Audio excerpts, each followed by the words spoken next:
I didn't come here looking for anything but a quiet escape. The invitation had arrived weeks ago, tucked into an envelope with my name misspelled just enough to make me pause, but I needed the break from my small-town routine.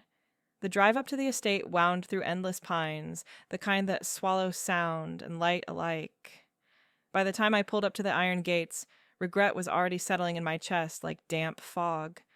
This wasn't my world. Grand stone facade, manicured lawns stretching into the hills, the air thick with money and isolation. A uniformed attendant met me at the entrance, clipboard in hand, and led me inside without a word. "You're expected," he said, but his eyes flickered with something off. We passed echoing halls lined with art I couldn't name, up a staircase to a private wing. That's when I saw her. Through an open door, the Millionaire CEO, Vivian Hart, standing by a window, her back straight, gaze fixed on the horizon. She turned, and her eyes locked on mine, assessing, guarded, like she was measuring the weight of my presence. The attendant cleared his throat.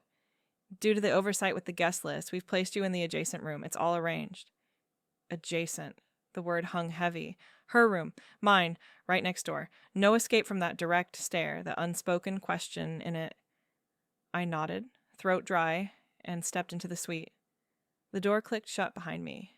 As I unpacked, faint sounds filtered through the wall. A chair scraping, papers rustling. Her presence, so close, already pulling at the silence I'd come seeking. My life back home was simple, the kind that unfolds in slow rhythms. I grew up on the edges of a fading town where mornings meant coffee black and strong, afternoons lost to freelance sketches that barely paid the rent. The invitation promised a networking event at Vivian Hart's remote estate, vague mentions of opportunities in design for her tech retreats. I figured why not? Isolation suited me, and maybe it'd lead somewhere. But as the attendant explained the mix-up in the hallway, his voice low, I felt the ground shift. "Your name, Elara Voss, it's similar to the one on the list for her companion." The private wing was reserved accordingly. Companion. The word twisted in my gut. Not a guest, but someone meant to be at her side.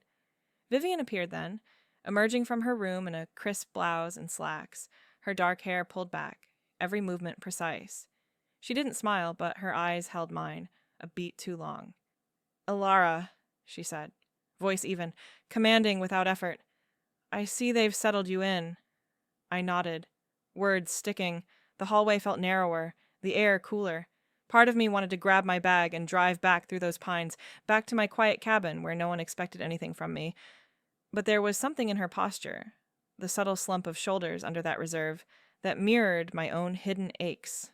Loneliness, the kind that echoes in empty spaces. I stayed. Dinner was set in a long gallery, candlelight flickering off crystal. Guests milled about, but Vivian steered me to a spot near her at the head table. "Tell me," she said over the clink of glasses, her tone probing yet soft, "what brought you here, really?" I hesitated, steam from my untouched soup rising between us. "A chance, I guess. Work. Quiet." She nodded, her gaze lingering. "This place has plenty of both, but it's not always easy." Our hands brushed as she passed the bread, accidental, electric. The air thickened with questions neither of us asked. Why me? Why stay?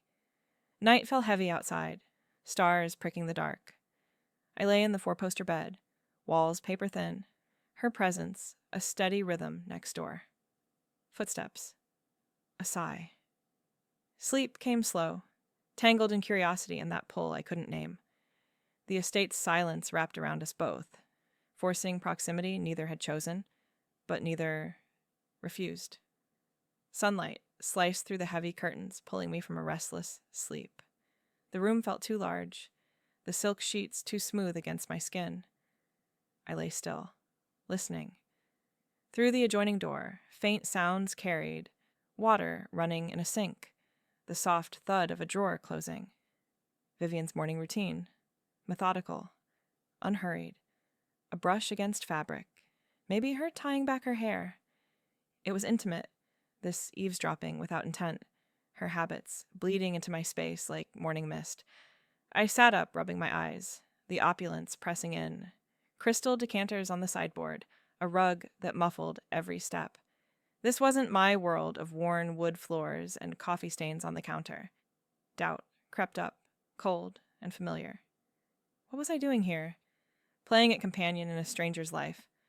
I should leave before the pull deepened. I dressed quickly in jeans and a simple sweater, avoiding the mirror. Downstairs, the kitchen wing was quiet, just a cook arranging fruit. Coffee brewed on the counter, dark and steaming. I poured a mug, letting the heat seep into my hands. Footsteps approached. Steady. Vivian entered, sleeves rolled up, carrying a notebook. Her eyes met mine, that assessing gaze softening just a fraction.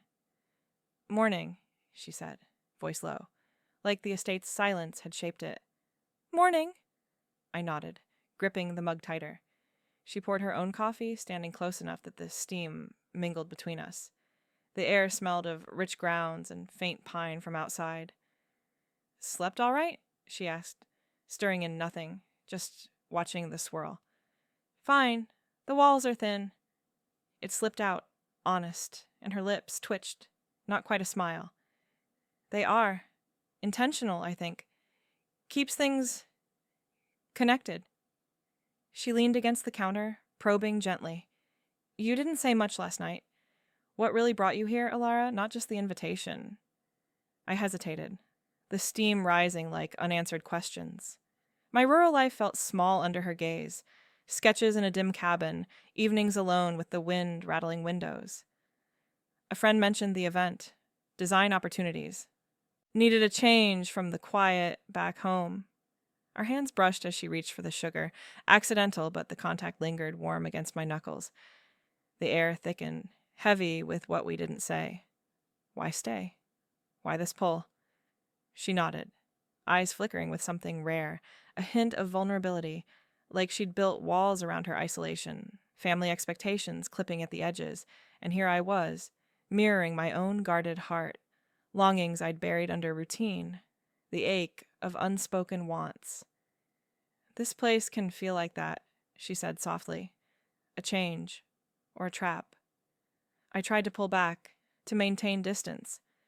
After coffee, I wandered the grounds alone, boots crunching on gravel paths that wound through the pines. The estate confined me, hedges too high, trails looping back to the house. I sat on a bench, sketching the horizon to ground myself, but footsteps approached again. Vivian, hands in pockets, stopping a few feet away. "Mind if I join?" But she sat, close enough that our arms nearly touched. The try-fail of it, wanting space, but the paths led us together. We walked back in silence, her presence a steady weight. The emotional tug grew, her rare openness echoing my hidden yearnings, the comfort of shared quiet pulling me in.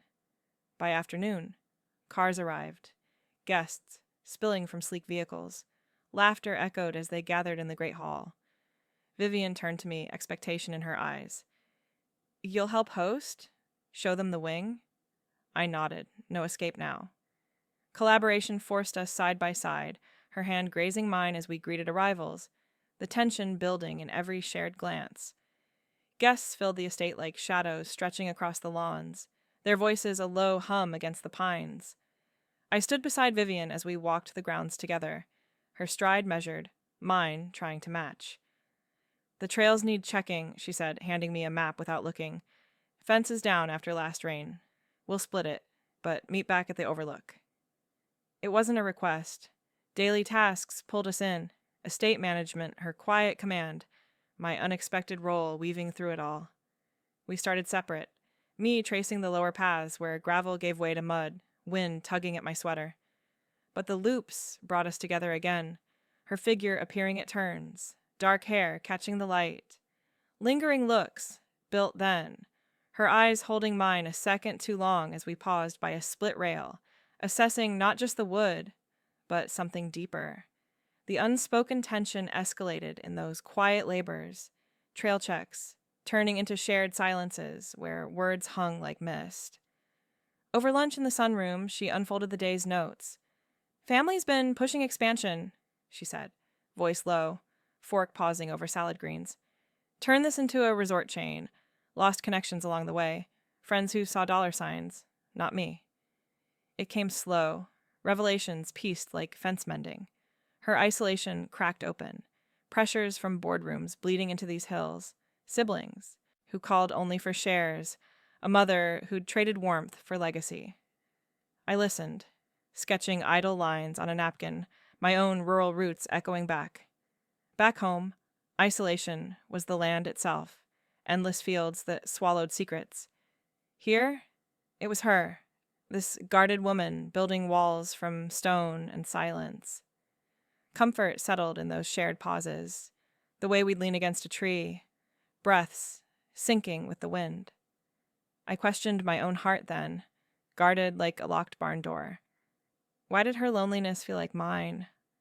Why did the quiet between us pull like gravity? Guests inquired as afternoon wore on, circling us during tea on the terrace. An older woman in pearls tilted her head at me. And you are... Vivian's hand brushed my arm, possessive without touch. Elara's with me, she said, firm. Whispers sparked. Rumors of a hidden partner, the guest list, mix-up fueling tales of secret alliances. It heightened everything, the need for intimacy, sharpening like a blade on whetstone. I caught fragments. Heard she's the one who got away from the city chaos.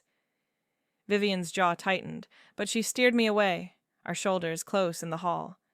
The complication bound us tighter, appearances demanding we play the part, lines blurring in every stolen glance.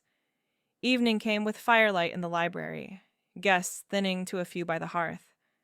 Vivian and I lingered after, flames crackling like dry leaves underfoot. She poured whiskey, glasses clinking soft. You handle this better than most, she said, settling into the leather chair across from mine. Our knees nearly touched, the rug muffling the space between. I sipped, heat spreading. It's the quiet, reminds me of home. Storms rolling in, forcing you still. She nodded, firelight dancing on her face, shadows playing across her collarbone. Mine's different. Board calls at dawn, echoes in empty rooms. Hands near but not touching, hers on the armrest, mine cradling the glass, inches apart, the air taut like a wire. Tension charged the moment, her gaze unflinching, pulling confessions from the warmth. I built this to escape, she admitted, voice deliberate, but it traps you. I felt it mirror my longings, the rural ache of unspoken wants, comfort in her nearness, questioning my walls. Laughter from the hall faded, leaving us in that glow, hands hovering, the pull undeniable. Thunder rumbled distant as guests departed, cars crunching gravel into night. We retreated indoors, the storm brewing, confining us to the wing. Rain pattered against windows, amplifying the awareness of rooms adjacent. Her door, mine, walls thin as breath. The estate felt smaller, our proximity a steady pulse in the downpour. Lightning cracked outside, turning the sky white for a split second. The power flickered, but held. Vivian and I had ended up in the library again. The fire banked low, casting long shadows across the bookshelves. Rain hammered the roof like fists on a door, relentless. She paced once, then settled on the couch, pulling a throw blanket over her legs. I sat at the other end, close enough to feel the heat from the flames on my skin. Storms like this remind me why I stay out here, she said, voice low and deliberate, like each word was measured against the wind. Away from it all. I nodded, watching rain streak the windows, her eyes fixed on the fire, and something shifted. You know, I didn't always choose this isolation. She paused, the crackle of logs filling the quiet. There was someone once, in the city, before the company took over. We met at a conference, smart, fierce, the kind who could match my pace, but I built walls faster than she could climb them. Family pressures, board expectations. She left because I made her feel like an afterthought. Her words came slow, each one heavy, like stones dropped into still water. Heartbreaks, plural, she implied. Lovers who faded under the weight of her world. Connections severed by ambition's sharp edge. I listened, the rain a steady backdrop, her voice pulling me in. It mirrored my own roots, those rural edges where isolation wasn't chosen, but born into it. Back home, the fields stretched empty, winters closing in like a hand over your mouth. I'd buried longings there, women I'd watched from afar in town, desires unspoken, because the world felt too small to hold them. Emotional isolation, the kind that echoes in your chest. Sounds familiar, I said softly. My town's the same. Quiet that presses down. You learn to keep things inside, or they break. She turned then, eyes meeting mine in the dim light. The air felt thicker, rain pattering like fingers on glass. I tried to lighten it, force a smile. At least out here the storms are honest, no pretending they're just a drizzle. It fell flat, my humor awkward, like a misstep on wet gravel. But she didn't laugh. Instead, her expression softened, and the fail pulled us deeper. Honest, she echoed. I haven't been that in years. Not since her. I thought success would fill the gaps, but it just widens them. Confessions spilled then. Nights alone in boardrooms, the ache of choosing legacy over touch, the fear that vulnerability would unravel everything. My attempt at levity cracked her open, and I found myself sharing too. Rural nights, staring at ceilings, wondering if love was for other people, not someone like me, guarded by habit and habit alone. We shifted closer on the couch, the blanket's warmth spreading between us. Rain drummed harder, a rhythm that synced our breaths, mine quickening, hers steady but laced with something raw.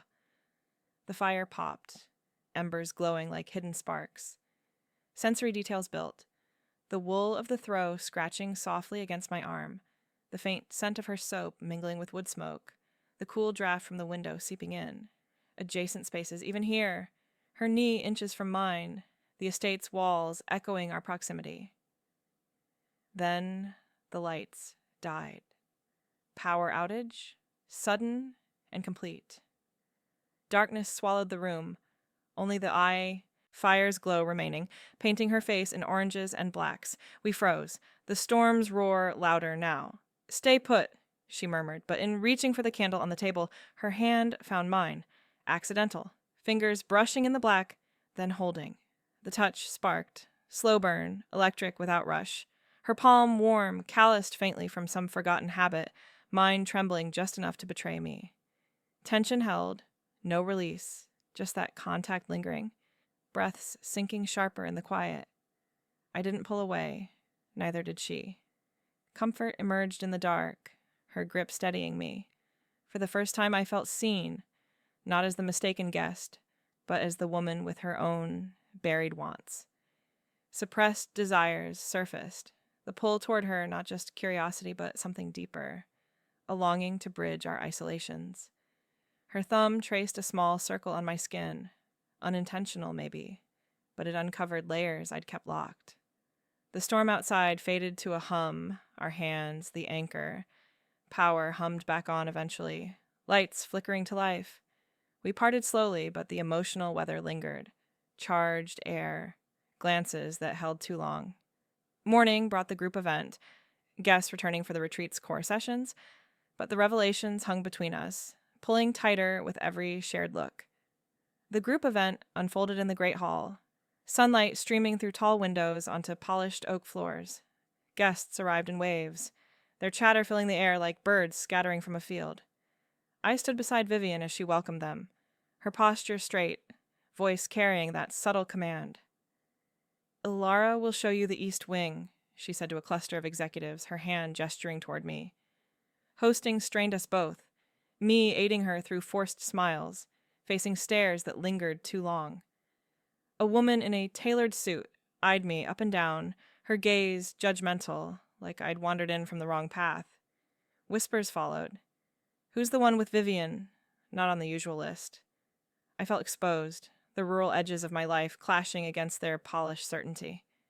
Vivian's steadiness anchored me, her nod a quiet signal to keep going, but the pressure built, each introduction a weight on my chest. We moved through the crowd, her arm brushing mine as we navigated the room. Tasks piled on, handing out agendas, pointing to seating charts, answering vague questions about the retreat's focus on innovation retreats. The complication hit mid-morning when an older guest, a silver-haired investor with a sharp smile, pulled Vivian aside. I overheard fragments. Guest list oversight? That companion slot?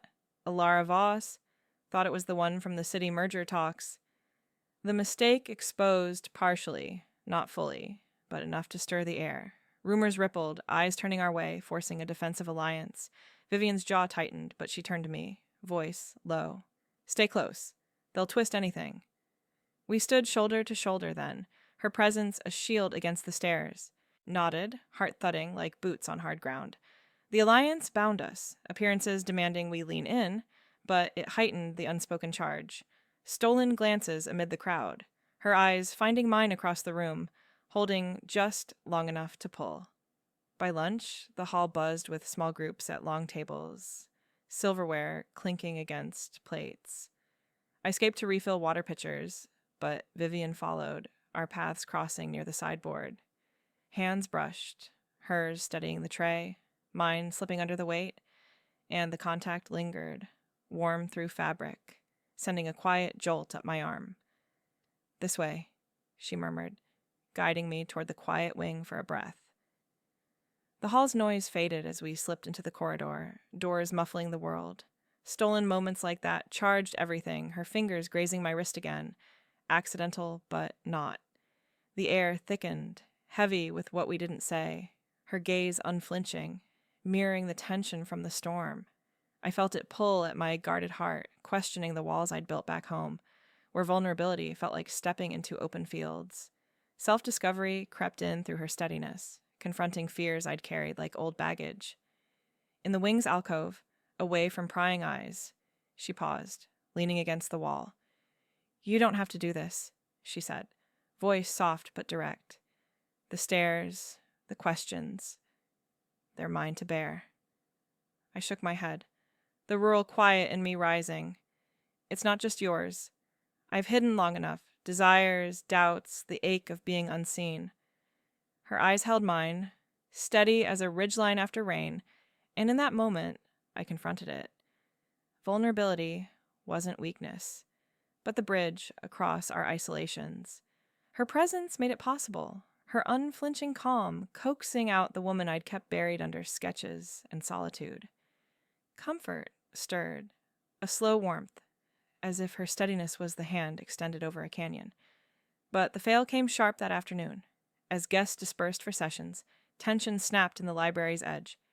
I'd pulled away during a particularly pointed stare from a board member, retreating to sort bookshelves alone. Vivian followed, frustration edging her voice. You can't just vanish when it gets hard, Elara. We need to set boundaries together. Her words hit like wind against a fence, my own fears flaring. Boundaries? This started as a mistake, and now I'm playing your shadow. I need space, not more pretending. The argument hung, raw and unpolished, her eyes flashing with something hurt. I turned, retreating to my room, the door clicking shut. The walls felt thinner than ever, her presence next door a steady echo, footsteps pacing, a chair scraping. I sat on the bed, chest tight, the fail of it sinking in. Pushing her away felt like denying the pull, the comfort I'd glimpsed in her gaze. Night settled, guests retiring to their suites. I lay awake, the estate's silence pressing in, regrets mixing with the wind outside. Then a soft slide under the door. A note, folded simple. I picked it up, her handwriting steady. I didn't mean to push. The quiet between us matters more than appearances. Talk tomorrow? The words pulled me back, a hint of reconciliation, her vulnerability peeking through like dawn over hills. I folded it close, the tension easing just enough, connection tugging despite the strain. The next morning, as sessions wrapped, Vivian found me in the hall. Dinner! Just us. In the library. No guests. No roles. The invitation tested it all, deepening trust, the lines between mistake and something real blurring further. The library door creaked open as I entered, the scent of aged leather and wax hitting me first. Vivian had set the table near the hearth, intimate, just 2 chairs pulled close, under a chandelier dimmed low. Candles flickered in silver holders, casting shadows that danced across the spines of books lining the walls.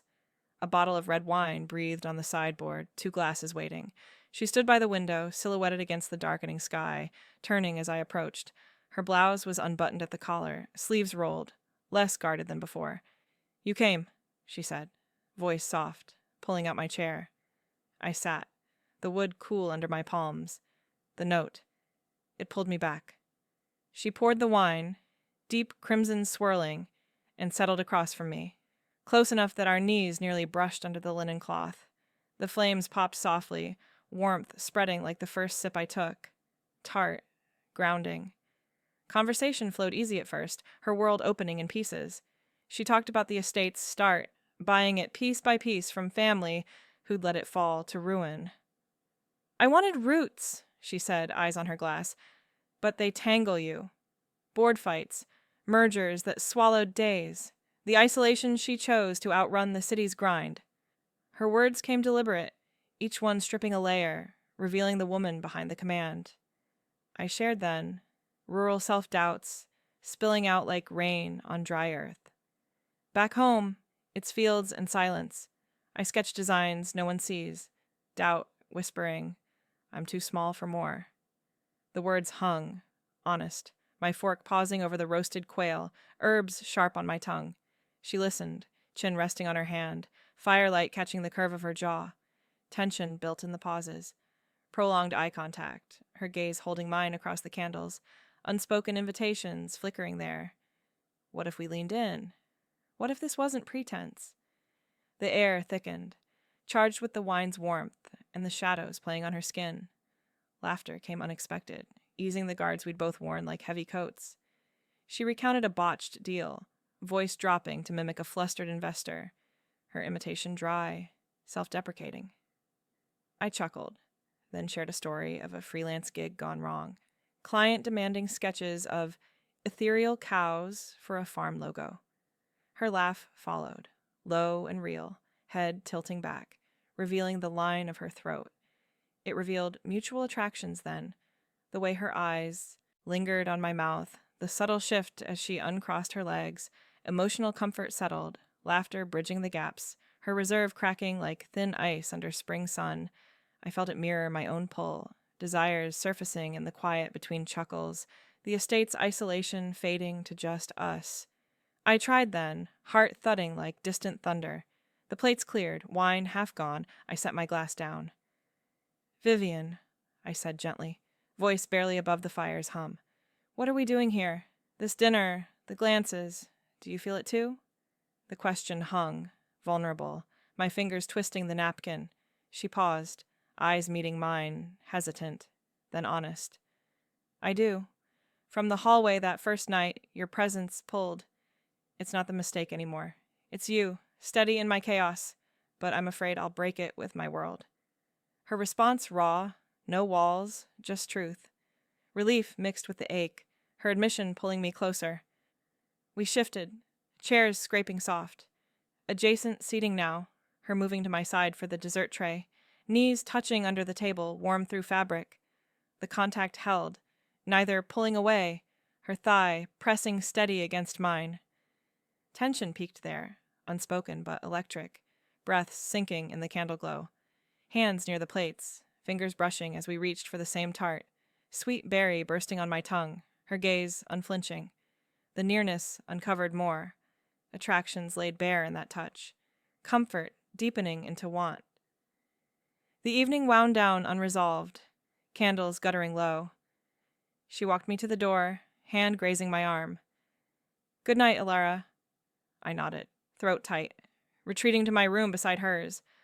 The door clicked shut, walls thin, her footsteps echoing next door, pacing, then still. Sleep came slow, the touch lingering, lines blurring further in the dark. The walls between us felt alive that night, thinner than paper, carrying every shift in her room. I lay in the dark, sheets tangled around my legs, the wine's warmth fading into restlessness. Her footsteps paced first, slow and deliberate, like she was measuring the space of her own thoughts. Then silence, broken by a soft creak, the bed frame maybe her sitting on the edge. A sigh escaped, heavy, raw, the kind that carries years. I pressed my ear closer, not meaning to eavesdrop, but the estate's quiet amplified it all. "Damn it," she murmured, voice cracking just enough. Vulnerability leaked through, words tumbling low. Always alone in this. Built it all. And for what? No one sees the cost. Her isolation's toll poured out. Nights staring at ceilings. Family calls that demanded without giving. Lovers who'd fled the weight of her guarded heart. It hit me like wind through cracks, mirroring my own truths buried deep. Back home, I'd whispered similar confessions to empty fields, desires locked away because showing them felt like breaking. I couldn't stay still. Heart pounding, I slipped from bed, bare feet cold on the rug. The door to the hall opened soft, and I knocked on hers. 3 times, hesitant but sure. It swung inward almost immediately, her standing there in a loose shirt, hair falling free, eyes wide in the dim lamplight from inside. "Elara," she breathed, surprise mixing with something deeper. No words at first, just that charged space between us, the hallway shadows wrapping close. "I heard you," I said, voice steady despite the thud in my chest. "Through the wall, not all of it, but enough. You're not as alone as you think." Her gaze held mine, unflinching, the air thick like before a storm breaks. She stepped aside, letting me in, the door clicking shut behind. We stood there, inches apart, her room warmer than mine, faint scent of cedar from the beams, the bed unmade, papers scattered on the desk like pieces of her unraveling. She rubbed her arms, crossing them tight. It's the toll of it all. This place, the company.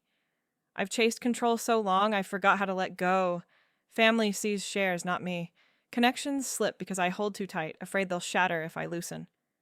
Her admission charged the air, honest. Her voice, low and deliberate, eyes tracing my face like she was seeing me for the first time.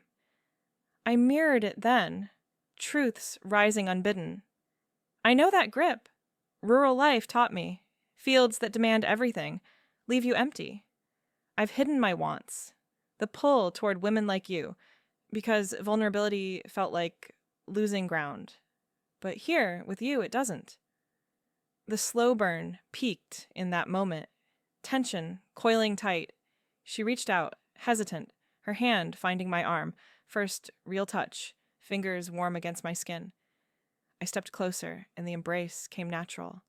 Her arms wrapping around me, pulling me in. Bodies pressed, her breath warm on my neck, mine quickening against her shoulder. The hallway's dim light spilled in, casting us in soft gold, heartbeats thudding together, mine racing like a pulse in the earth after rain, hers steady but laced with need. Breaths mingled, ragged at first, then sinking, the sensory rush overwhelming. Her shirt soft under my palms, the faint salt of her skin, the quiet creak of floorboards under our weight. In that hold, self-discovery hit hard. I pulled back just enough to meet her eyes, claiming it all. I want this. You, us. Not the mistake, but the real pull. It's authentic. This comfort in your nearness, uncovering what I've suppressed. Desire spilled out. No guards. Finding peace in the rawness. She nodded, thumb tracing my jaw, her own walls crumbling. Me too. Beyond appearances. Let's explore it. No more hiding the connection. Resolution settled. Agreement solid between us. No rush, but a path forward. The mistake fading to just the start. We lingered there. Touches light, but sure. The dim light fading as candles guttered low. Heartbeats slowed. Breaths easing into calm. Her hand in mine. A promise. Dawn crept in slow, filtering through the curtains, bringing clarity. We parted for the night, but glimpses of shared futures flickered, mornings tangled, trails walked hand in hand, isolations bridged. The estate felt less confining, our rooms no longer barriers, but bridges to what came next. Sunlight filtered through the curtains, soft and unhurried, pulling me from a sleep deeper than any I'd known in months. Vivian's room felt different now, not a barrier, but an extension. The bed, warm where we'd parted in the night, her scent lingering on the pillow like earth after rain. I slipped into the hall, barefoot, the wood cool under my feet. She was already up, in the kitchen wing, moving with that quiet rhythm I'd come to recognize. Coffee brewed, dark steam rising, and she handed me a mug without a word, our fingers brushing deliberate this time. No rush in the newfound ease, just intertwined routines. Her stirring eggs on the stove, me slicing bread from the loaf, shoulders close as we worked side by side. The estate's silence wrapped us, not heavy but comforting, like fog settling over familiar hills. We ate at the small table by the window, knees touching under the cloth, glances lingering without the old tension. Her hand found mine midway through, thumb tracing my knuckles, and I leaned into it, the touch solid, real. Deeper talks came as morning stretched, sunlight shifting across the floorboards. We walked the grounds after, trails we'd checked before now, ours alone, pines whispering overhead. "This doesn't end with the event," she said, voice low, stopping by a split rail fence. "I want you here, Elara, ongoing. But the gaps, my world of boardrooms and yours of quiet sketches, they're real." We addressed them then. Class differences like ridges between fields, her isolation a canyon carved by expectations, mine a valley of unspoken wants. "We'll bridge it," I replied, hand in hers. "Visits to your city office, me showing you the rural edges where I grew up. No pretending, just us filling the spaces." Plans unfolded slow, weekends tangled in the estate, her joining me for freelance deadlines, addressing the pull of her wealth against my simplicity. Isolation's weight lifted in those words, her guarded heart opening to shared futures, my rural roots finding ground in her steadiness. The wind tugged at our clothes, but her grip held firm, conversations flowing like streams after thaw, comfort solidified as days blurred, the bond pulling self-growth from me like roots breaking soil. Back home, I'd guarded everything, desires buried under routine, vulnerability a risk too steep. But with Vivian, it shifted. Her presence coaxed it out. Mornings where I'd sketch her profile by the window, afternoons walking trails hand in hand, her laugh echoing soft against the hills. I embraced it, the growth blooming in small ways, admitting fears without retreat, claiming space in her world without shrinking. She mirrored it, her reserve easing into touches that lingered, fingers through my hair at dusk, breaths sinking on the couch. The unspoken tension resolved into warm certainty, no more hovering hands or assessing gazes, just the quiet knowing of bodies close, hearts aligned. Hints of ongoing romance flickered, nights in adjacent rooms turning to shared doors, her whispering plans for a cabin addition, our isolations weaving into one. The estate felt like home now, not a trap, her world expanding mine without swallowing it. Guests returned for the final event that afternoon, the great hall filling with chatter and clinking glasses. Vivian and I hosted side by side, her arm brushing mine as we greeted arrivals. No pretense needed. Stares came, but they glanced off, our alliance unspoken but visible. As sessions wrapped, cars crunched gravel departing, tails fading into the pines. The hall emptied, leaving space for our private world. Echoes of laughter gone. Just the two of us in the quiet wing. We stood at the window, watching dust settle, her head on my shoulder. The estate ours again. You know that feeling, don't you? The hard-won peace after carrying silence too long. I found it here, in her nearness, the rural ache in me, met by her steady pull. No more mistakes, just chosen paths. Two women, bridging canyons, finding home in each other's quiet truths. The wind outside carried on, but inside, everything settled, warm and sure. Dawn light filtered through the pines, painting the estate in soft golds. Vivian and I stood side by side on the balcony, hands linked without words, fingers intertwined like roots, finding soil. The air was crisp, carrying the scent of dew on grass, our breaths sinking in the quiet. No more thin walls or unspoken pulls, just this, the certainty of chosen intimacy. Self-discovery wrapped around me like a worn blanket, complete now. I'd come seeking escape, found instead the comfort of being seen, my rural guards crumbling in her steady gaze.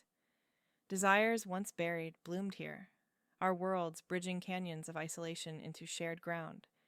The ache of hidden longings eased, replaced by warm peace. Two women building home from quiet truths.